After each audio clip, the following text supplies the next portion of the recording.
their own government has moved to Supreme Court. एक पूर्व general अब केंद्र में मंत्री और उनका एक ट्वीट। अगर कोई यूनिट मासूमों का कत्ल करती है, डकैती डालती है और उस संस्था का प्रमुख उन्हें बचाने का प्रयास करता है, तो क्या उसे दोषी नहीं ठहराना चाहिए? अपराधियों को खुला छोड़ देना चाहिए?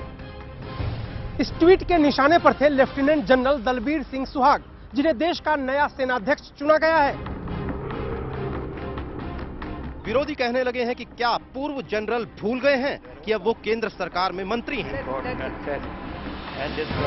विरोधी कहने लगे हैं ये अपशब्द है, भारतीय सेना की साख पर संगीन सवाल है।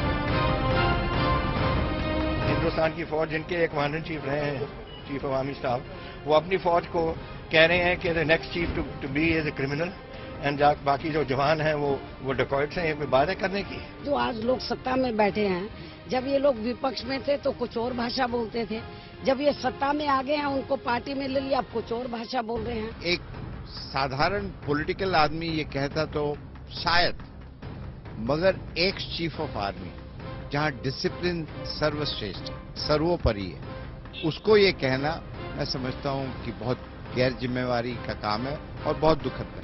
ये एक बहुत ही अजीब और गरीब परिस्थिति पैदा हुई है। आपके मंत्रिमंडल में एक मंत्री ऐसा कैसे हो सकता है जो इसका विरोध कर रहा है? रक्षा मंत्री उनको हटाएंगे जिस तरह से उन्होंने सेना के अध्यक्ष के पद को पॉलिटिसाइज किया है, वरना अगर थोड़ी बहुत भी दयानतदारी बची होगी तो जनरल वीके सिंह को अपने पद से इस्तीफा देना चाहिए। मंत्री वीके सिंह के ट्वीट से सांसद में फंस गई है केंद्र सरकार। विवादों से निकलने के लिए सरकार वीके सिंह को अकेला छोड़ती नजर आई। We keep some issues outside the realm of inter-party politics. Therefore, that's an area which is wholly outside. But as far as the government is concerned, the appointment is final and the government fully stands up.